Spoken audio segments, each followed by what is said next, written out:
and welcome to How to Deal When the Shit Gets Real podcast. I'm Rietta. And I'm Connie, and we are two compatibly minded cousins. Ooh, I don't know. I tried. Two crazy cousins, whatever. Two all the above cousins. But we're talking about compatibility today. Thus trying to change the nickname every time. So why not? So we're not stuck with the crazy cousins nickname forever. Well, I mean, our whole family is crazy. I don't think we can just say, oh yeah, we're crazy. We can pretend we're not, right? I like to think I'm normal on occasion, not very often. But or at least less so than they are. Yes, exactly. So, compatibility. The reason why we are bringing this up today is we have talked about it. We've talked about some couples we know who were like, are you compatible? You guys are very different people.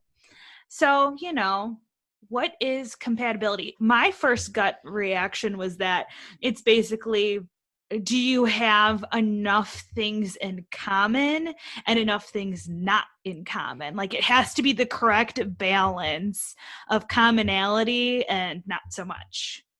Yes, and we also looked up, the proper definition for y'all. And I love the proper definition, guys. I'm just saying. Yeah, and we also wanted to be accurate. So according to good old Google, it is the capability of existing or living together in harmony, which is what Connie liked, the harmony part. Living in harmony, that's what we all wish for. And how often does it really happen? We're taking it back to the 70s, Exactly. Is that a 70s thing? Sure. Why not? Well, it was nothing but love, love and peace. Love and peace and harmony, bro. Yeah. Oh, yeah. I like the story of my one friend. She was having guy troubles on, like, should I break up with this dude or not? Like, crossed some boundaries that I have. And she hasn't been in a lot of longer relationships. For me, it's you get to decide, can I live with this? Is this just too much, or is it okay? Like, I can deal with it. That's what you pull apart every converse, especially when, they're newer together. They were like only together for like 3 months. And him sending her vitamins, she was just like, no, absolutely not. This is weird. You don't know me well enough. Why are you sending me some personal vitamins? It just freaked her out. And I told her, I'm like, you have to decide whether, is it really creepy or is it sweet that this guy is trying to make sure you're healthy? It's different, but it's up to you. Of all things too. It's strange, right? Like vitamins. There's a lot of things you could send somebody, and vitamins seems like an interesting option. The reason why he sent vitamins, though, is because she was saying, like, oh, I feel like I'm missing some vitamins in my diet. So then literally the next day, there were vitamins at her door. It was, oh, okay. Well, I feel like that's kind of sweet then, because it shows that he was listening to what she was telling him. And he was like, okay, well, she's saying this. I'll get her some vitamins and maybe she'll feel better. And she was like, we've only been dating a few months. What the hell is your problem? Well, I don't think I agree with her there. If he just bought her vitamins willy-nilly out of the blue with no sort of lead-in, but with her talking to him about it and being open with him about it, she kind of opened the door for him to be like, well, I'm going to try to help and buy, and vitamins aren't expensive. Yeah, well, she's a very independently minded person. She doesn't like people, for dating wise, she has a guy pay once and then she'll pay once. She kind of alternates. She doesn't like to put all of the burden on a guy. Mm-hmm. And I think it creeped her out that I don't know for sure, but I don't think she ever gave him her address. She was like, how did you even get my address? This is kind of weird.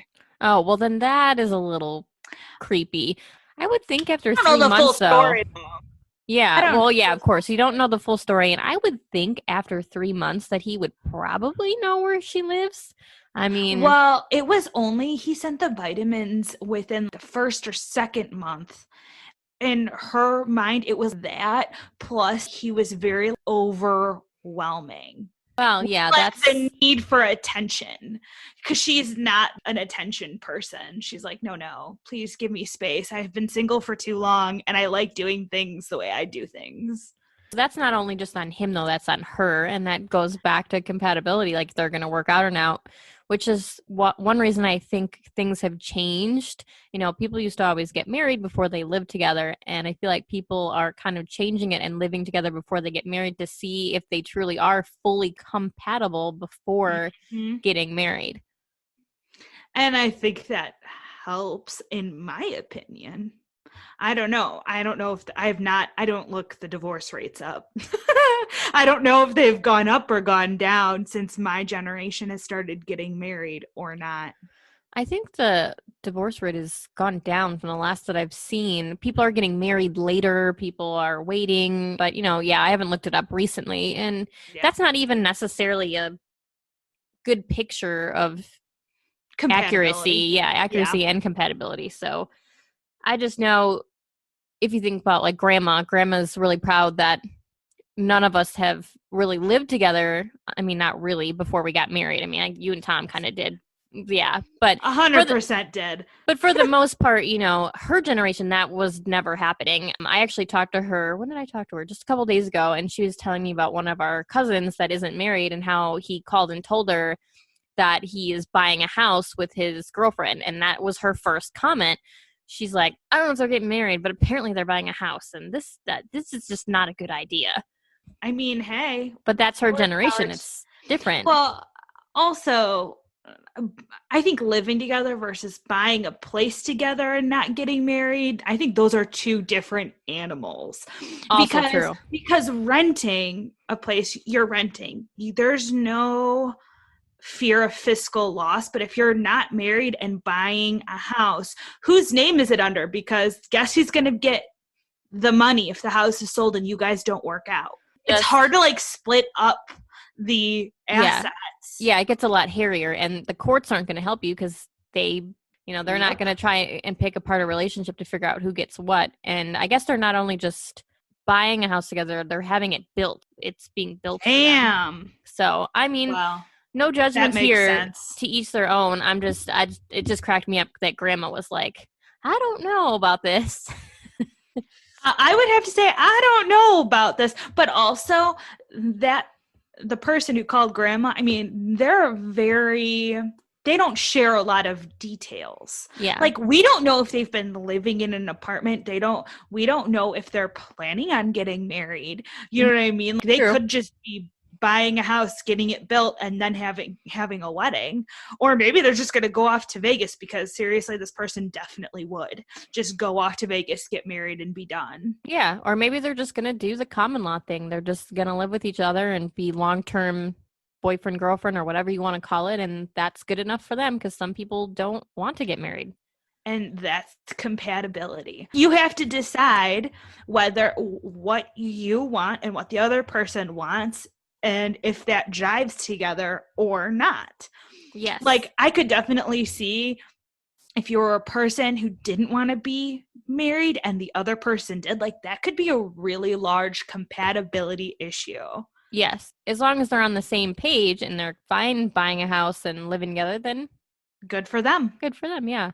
I personally, when Kyle and I first got back together and he wanted me to come out to California, there is no way that I would have moved that far without at least being engaged, without the promise of being married. I'm not going to uproot my entire life on a whim that it might work out. Because that just to me is too much of a gamble, that in my opinion. Obviously, other people sure. are going to feel differently. But to me, if we broke up, then now I'm also in a state that I know nothing about, that I'm without my family, and it becomes too hairy for me. It, like you said, it's too much of a risk. You definitely then don't want to go to California and then be basically homeless. Yeah, exactly. Or, whatever might happen. It's just too far. I mean, moving a couple cities away or whatever is one thing, but to go that far, if you want me to go that far and to make that kind of commitment to you, then you need to make that kind of permanent commitment to me so that I know that this is legit and I'm not just going to move out there and 6 months later you're going to be like, just kidding, I'm done. Well, and marriage itself gives you a lot of protections. Yes. But I mean, again, it's all about compatibility because there are some people who would just be like, I'm moving whatever. Like, especially Yes. I think my generation is more of a, well, can't find a job here. Let's go somewhere else or follow your dreams type of deal. And maybe I'll make it, maybe I won't, but I'll figure it out, you know? Yeah. I'm not that way, but I know at least that's how people in my generation seem to me. I'd be more like that if I never got married and didn't have a kid. I'd be cool Oh, traveling yeah. and bouncing around, especially if I could be successful at writing. You could do that anywhere. I would go to Ireland and go here, and why the hell not? I know. That's what makes me so mad about my job now. Like, I wish I had this job working remotely when I was younger. I would have gone everywhere, Yeah, anywhere. yeah. But alas, that is not how the cookie crumbled. But hopefully, there'll be more traveling in the future because I can work remotely. Yeah, so there will But you be. never know. You never know. That also makes me think of, well, Kyle, anyway, my husband. When I first met him, my original thought when I first met him was I was not interested because he's not somebody that I normally would have picked, I guess would be the word, or chosen, or gave a second look to. And it's kind of funny because now, well, it is funny because now we're married. And if I didn't listen to my girlfriend who was like, hey, he likes you, why don't you give it a try? And I wasn't just, ew, no, I don't, he's not the kind of person I date. If I didn't take that try, who the hell knows where I would be now? So it's kind of funny. Sometimes what you think you're compatible with might not necessarily be what you're compatible with, and what you think isn't might actually be. Oh, it's 100% the same with me and Tom for a couple of reasons. One was I used to date tall, nerdy dudes. Tom is definitely tall. He is a little nerdy, but he's like more like an athletic, buff dude, Mm-hmm. not emo, nerdy type that I used to like in high school, which I now love about him. I'm like, oh, I'm glad you're not. And also at the same time, and I guess this is also a warning for other people that don't listen to what other people tell you, because I had the opposite of Rietta. I had people telling me, no, Tom is, just like a person you hate. He's abusive. But in reality, they only know these funny stories I tell them. Or like, when I'm mad, I only tell them the stories. I'm like, yeah, I was really pissed off at him today, Mm-hmm. but they don't see like, the stuff that happens behind the scenes. Which nobody does. Only you are going to Ex- see that. Exactly. I did at a point when somebody was telling me, oh, he's just like that person you don't like, Mm-hmm. just like it. And that scared me enough to actually break up with him for a week. And then we got back together because I'm a sucker for my ginger. The same kind of thing did happen because actually the same friend that told me to give him a chance, and then we finally started dating, and then we got into it deep and fell in love and all that stuff, eventually was like, oh, you're changing, you need to break up with him. And it was the same thing. I was like, oh, okay. And I broke up with him, and it lasted the same, maybe a week, and I was like, what am I doing? Exactly. I was like, what am I doing? Like, it got to a point where this is basically me up is I was Facebook stalking him. And I was, nope, he is not allowed to meet another person that could be awesome. Absolutely not. That's what I was. No, nope, no. He cannot be out with other people besides me. We had a lot more back and forth, but it's all right. We ended up here eventually. So it's all, our compatibility brought us back together. As long as it works out in the end. I mean, hey, we've had plenty of bad fights. So Yeah. we didn't break up a bunch of times, but we first certainly had it out a few times. Oh, everybody does. But we've talked Yep. about, fighting and all that before. And Connie and I did look up too before we got on here just for fun because we don't know how, they're not really all that accurate. But a lot of people, when they talk about compatibility, talk about the zodiac signs and if your zodiac is compatible or not. And Connie's was what? Super low. 50. I was like 50-50. So this is a 50-50 chance. Either me and Tom are really going to work out or we're really going to fail. Which I'm pretty sure they're already past 50-50 at this point. And I would hope. Kyle Almost and 10 I, years. yeah, see, there you go. And Kyle and I were at 70%, so I guess we're doing pretty all right then. So Well, and then some are some of these compatibility zodiac charts, some of them it's just a heart if you're compatible. If you look at that, then we're both compatible with our significant others. Yeah. Like some of them are not very accurate. It's a heart if you are, and it is a dotted line if you are not. Who decided where the hearts went and where the dotted lines went? We need to get somebody on here to talk about zodiac because I don't really get it. I don't understand Mercury ascending or any of that. I don't understand it, so it's fine. Yeah, neither of us really understood it, but we figured we needed to add it because compatibility and zodiac, when you Google it, a lot of the first things that come up are zodiacs. The first few articles, that's what it's talking about. Like, is your zodiac compatible with your boyfriend or husband or whatever? And I also made a joke. I guess I'm going to make the joke now. Might as well. If you're not sure, you just take a zodiac compatibility test. No problem. You can just have them make the decision for you if you're indecisive. Why not? Just don't when you go out to the bar and you're trying to meet somebody or wherever you go. I don't know where people go anymore, so I'm sorry. Online, whatever. Don't just let your first question be, what is your zodiac? Because you're going to freak people out, and don't nix people just because of their zodiac. Well, and the opposite happens as well. Yes. Where people are, oh, you're into the zodiac symbols? Ugh. Yeah. And of course, per usual, we're not hating on the people that do believe in zodiac symbols. We're just... Hey, I got a couple of friends that are like super into it. I'll bring them on and they'll tell me all about it because I know nothing. Yeah, that's the thing. We're just going off of Google and what we know. And we're just having fun about compatibility. Yeah, and just what we know off of our relationships with our zodiacs. Yeah, exactly. So, Rietta, do opposites attract? Do you consider you and Kyle opposites? What do you think? In college, I would have said yes. Because in college, we were very different people. I was more of the go out, have fun, hang out with my friends, go to the bars, very outgoing, like to be with people. And he was the opposite. Didn't drink, didn't go out, was very quiet, very reserved, super athletic. Not that I wasn't athletic, but just we were very different.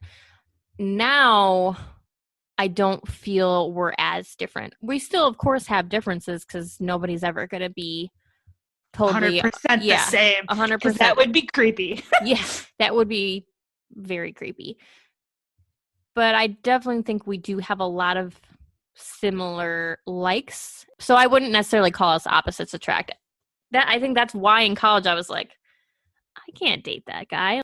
He doesn't go out. He doesn't party. He doesn't know how to have fun. He just studies and sits in his dorm. Like, who does that? And now you've grown up, you're like, yeah, I'd like to stay home. And not to sound conceited or anything, but once I found out he was really muscular, I was like, damn, I could have really missed out. You're like, all right. That's exactly what I'm saying with me and Tom. I'm like, all right, muscular, I like. Yeah. Did not realize I liked it until I had it. I know. Like, I found out he was triple gymnast, college gymnast. I was like, ooh, okay. That sounds like fun.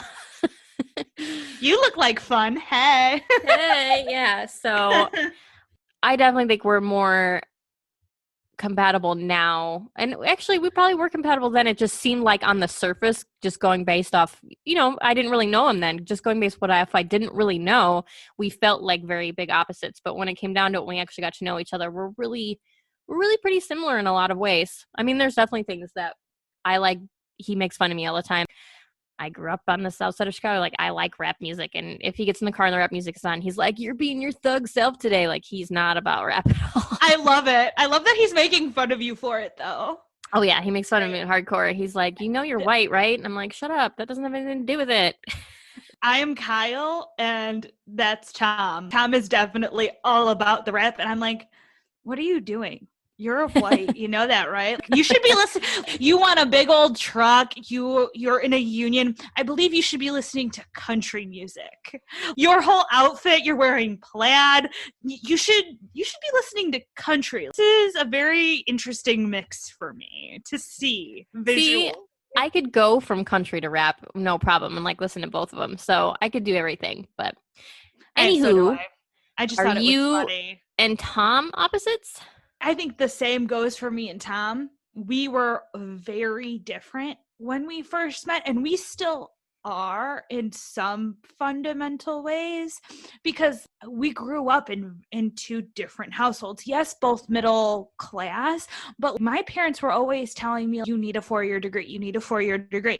So Mm-hmm. I got one, and I was always trying to push Tom into a 4-year degree. It was not something that he was told was necessary. Yeah. He really didn't. He was not nurtured in that way to be, yeah, no, I need a 4-year degree and all that. He was kind of just cool working at like warehouse jobs until I came along and was like, dude, you need to find a career path, even if it's not college, even if it's in a union. And lo and behold, now he's in a union.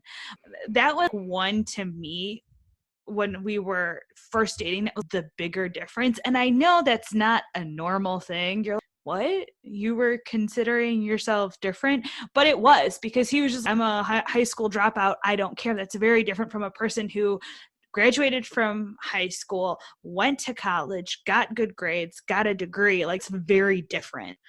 I came from a different background, in my opinion. And then we liked some of the same things, but we also liked a lot of the same things. And I feel like for both of us, both me and Tom and you and Kyle, we've all just kind of grown together. You know what I mean? Yeah. Because when we were basically poor and living at his mom's house, we were not into cooking. We didn't talk about remodeling and a house and all that kind of stuff.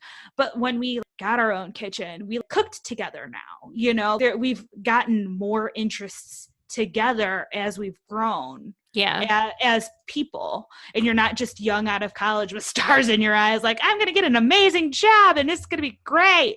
I've always loved sports, and Kyle obviously has too, but it's become kind of a fun way for us to poke at each other, not even just because we both do like it, but it also kind of amps it up even more. And then we don't always like the same team, so it can become this fun bickering. Oh, you like the Cubs? Ew. No, White Sox all the way. Yeah, exactly. We only agree on one team, so Blackhawks. Yeah. Hell yeah. Me and Tom are both not into sports except for the Blackhawks. How could you not like the Blackhawks? Basically. and we've also, through basically getting to know each other, have realized how much more we have in common than when we did at the start. Because, we started realizing, like, yeah, we both like hiking and the outdoors and stuff. Like, we don't get to go, and we should go more often, but life's been a little bit crazy. What else? I had pulled up a little flow chart, I guess, if you will. Yeah, it would be a flow chart that shows differences between compatibility and incompatibility, and it's pretty genuine information about how, and we've even talked about some of this when we talked about the pillars of the relationships, that, you know, one of the main things of being compatible is having good communication between each other. You know, if you have lack of communication, you're not talking, that's going to be your breakdown at the very basic part of the relationship. Because if you can't even talk to each other, then how the hell are you going to be compatible in any other way if you can't even communicate? Okay, so we're talking about compatibility and living in harmony. So say if your significant other does something that it's like, oh, that just fucking gets on my nerves. Yes. Can you stop? If you don't communicate that, you're just going to build the anger. Yeah, you build like anger. You have to at least say, hey, could you just stop making those noises or being messy or whatever it is. You have to communicate that, or else you're just going to get upset. Yeah, you're going to get angry, and then it also creates a feeling of detachment. You know, you're not on the same level, you're not understanding each other, and it makes you feel very detached from each other. And then, of course, then it kind of leads to an isolation where you're like, okay, I'm on this island by myself, fighting for them to pick up their underwear off the floor, which obviously this is just an example, and they're not listening. So, alrighty then. Yep. Where if you are listening, it creates a feeling of mutual respect and appreciation for each other, and then you can be very honest and have open And then you communication. can live in harmony. Yes. Bringing it back to the first sentence. Isn't it funny, though, how it all kind of comes back? Because obviously we talked about communication a lot as one of our main pillars of a relationship, but see how it even plays in now to being compatible with somebody. Well, I mean, and even in some of the other topics that we've talked about, where, okay, like, don't get upset, talk to each other. The anger one, like, that's communicate. A lot of things are communication. This podcast, communication. That's all this podcast is rambling communication. No, I'm just kidding. And we I'm only sorry. ramble a little. We lot. try it. A little bit of a lot. Well, what would make two people compatible or not compatible? Would it just be the communication thing? Would it be, I guess that's really up to the person. Yeah. Well, I feel like personally, I think the communication is just the start of it. If you don't have the base of it, the house is going to fall down. So what do you call it? Help me here. Foundation. There you go. The foundation would be communication. You know, that's where you start. And as long as you guys can talk and get along, then you can build up from there. And yeah, the compatibility is going to vary from person to person. Something that makes Kyle and I compatible will not make Connie and Tom compatible. Exactly. And I still do think, thinking back to like the first little story I had for y'all. Yes, I went Southern there. Anyway, it's also whether you can deal with a person's flaws, because sometimes the compatibility boils down to, you know, he just does these things that I just can't stand. Yes. And, you know, you have to decide whether you can deal with it, if you can talk it out, whatever, you know what I mean, to get this issue resolved or break up. I've had so many friends that, whether they're coming to me because they're not compatible or they're coming to me just to say like, hey, how do you make Kyle do this? And I'm like, I don't make Kyle do anything. He does things because he wants to, because we are in this relationship together. And if we don't work together, then we are not going to live in harmony. But in general, do you think opposites attract? Or I guess we already talked about that, and it's kind of a give or take on your relationship. I'm sure opposites do attract, because you can be opposites in ways that it works out. I hate doing the dishes, but Tom does them for me. That kind of works out, you know? Yeah. I mean, I'm sure that there are opposites that are attracted to each other that just don't work out in the end. I feel like that's too much of a blanket statement, you know, to make, just to say that opposites don't attract, because there's so many parts that play into that. Oh, for sure. Even if you necessarily are opposites in a lot of ways, maybe you still are compatible. You can, because compatibility doesn't say that you have to have the same interests. It just says that you living in harmony. Yeah, it just says that you have to live in harmony, which you absolutely can do even if you are opposites. And like you said, you know, you don't like doing the dishes, but Tom does, and that makes for harmonic living. I like to cook, Kyle likes to cook, we rotate. It's great. And it can be a lot of things. So I just feel like that's too much of a blanket statement to say like, oh, opposites yes don't or attract. No, right? Yeah, there's no yes or no. There's too much gray area. Oh yeah, opposites could attract because they still live in harmony. I remember what you were talking about. You're talking about friends coming to you and whether they about compatibility. Yeah, that's all right. We're far enough past it now. Oh, okay, cool. I was hoping you had like other thoughts, because I like other thoughts. You know, they asked me what I do to get Kyle to do things. If he wasn't doing them, I'm like, I don't make Kyle do anything, because he is a part of this house. He participates, and I don't have to ask him to pick his underwear up off the floor, because he's does it. Adult. Yeah, he does it because he knows that's a part of living here, and I'm not his mother. I'm not his mother. I'm not his maid.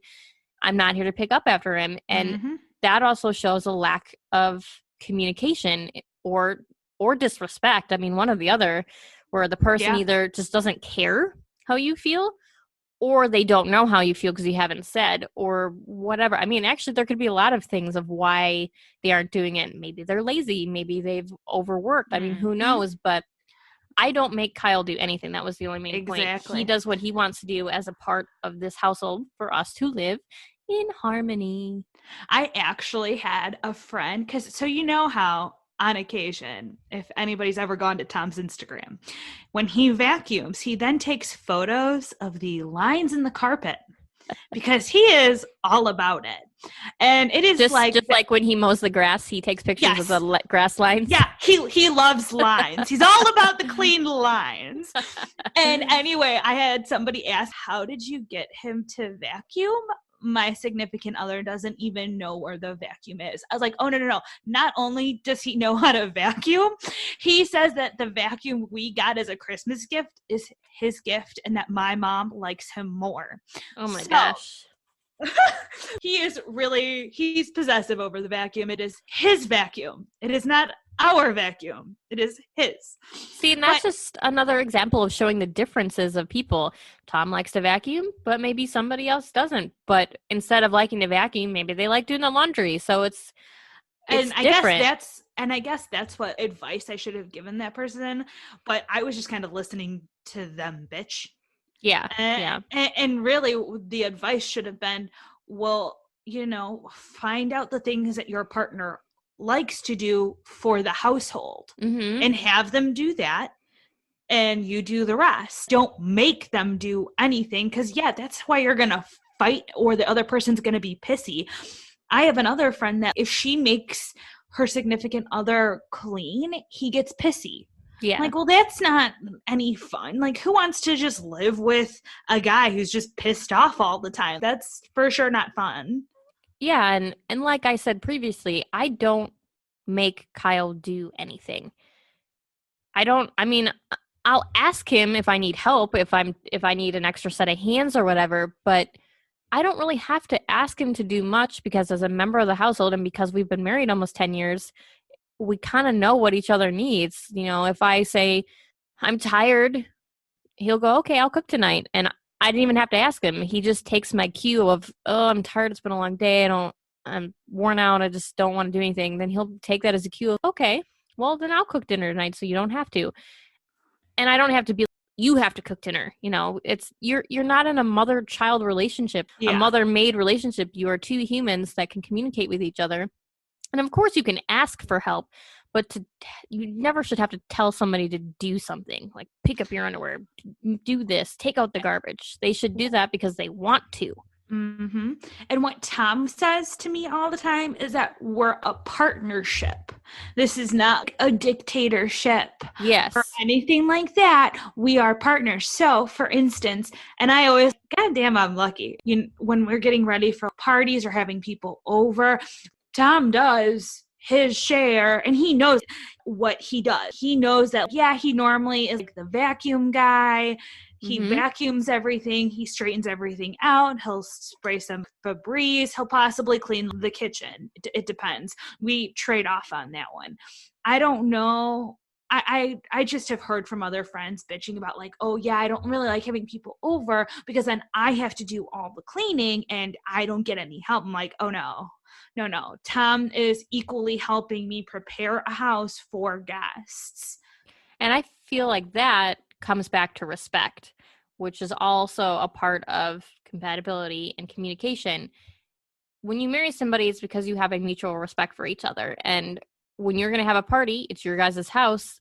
Out of respect, you help each other, and out of respect, you don't leave your underwear on the floor because it's not somebody else's job to pick up your dirty underwear. I know we keep going back to the underwear, but it's just an easy example. Kyle, when he goes out into the field or like they have to get OC sprayed, the high-powered pepper spray that the military uses, they have to get that every once in a while as part of their training. And when he does that, it's different in this house, but in our previous house, he would come in, our washer and dryer was in the garage. He'd come in the garage, close the garage door, strip completely down, put everything into the washer because he didn't even want me to have to touch it with that OC spray on it. Because if I touch it and then I touch myself, it's going to end up on me. So he just straight in the washer so I don't even have to deal with it. And that is just respect for your partner. I also have to say that yes, you have respect for your partner, but it is also okay, and it happens where, again with the underwear, where you forget to pick up your underwear, and it's really not that big of a deal. It happens. That doesn't mean, oh, he's disrespecting me and I have to like punish him or something. You could just give him like a little reminder, like, hey, we have a laundry bin. You throw it in the laundry bin. People aren't, what I'm trying to say is people aren't 100% perfect. There might be laundry on your floor. It happens. Oh, yeah. Obviously, we're talking more in a scenario where it's become a habit. Of course, it happens where you're in a rush one morning and you leave your wet towel on the floor, and then your husband comes home and is like, ew, why is there a wet towel on the floor? And you come home and you're like, God, I'm so sorry. I was 20 minutes late this morning. I thought I hung it up. Problem. I didn't. Whatever, just as an example. So yes, no, we're not saying anybody's perfect. Everybody leaves underwear. I just wanted to tell everybody that, Yeah, this is more in a Brianna isn't living with the perfect guy, guys. I'm just saying. Absolutely none not. of us are perfect. And I'm not either. I'm not perfect either. I'm sure I've left my underwear on the floor too, but I don't think he would mind finding my underwear on the floor. I think that's a woman thing. They're like, seriously, boxers? Great. Stinky, sticky, hard boxer. No, I'm just kidding. Okay, I was going to say, you're getting kind of gross now. I'm totally kidding. Sure. Connie recap queen, because I think that was it, wasn't it? Wasn't that everything? Maybe? I don't know. I feel like that's pretty much it. So learn how to and figure out how to live in harmony with another person. What can you give and take? That's what a relationship is. For fun, do zodiac sign if you can't decide. A zodiac compatibility test if you can't decide. Do opposites attract everybody? We don't know. But it's on a person-to-person basis. But you need to figure out for yourself, are we compatible before you decide to get married and then get divorced because you're not compatible? Thus, why people live in houses together now. And feel free to let us know on our Instagram if you believe in opposites attract or not. Mm-hmm.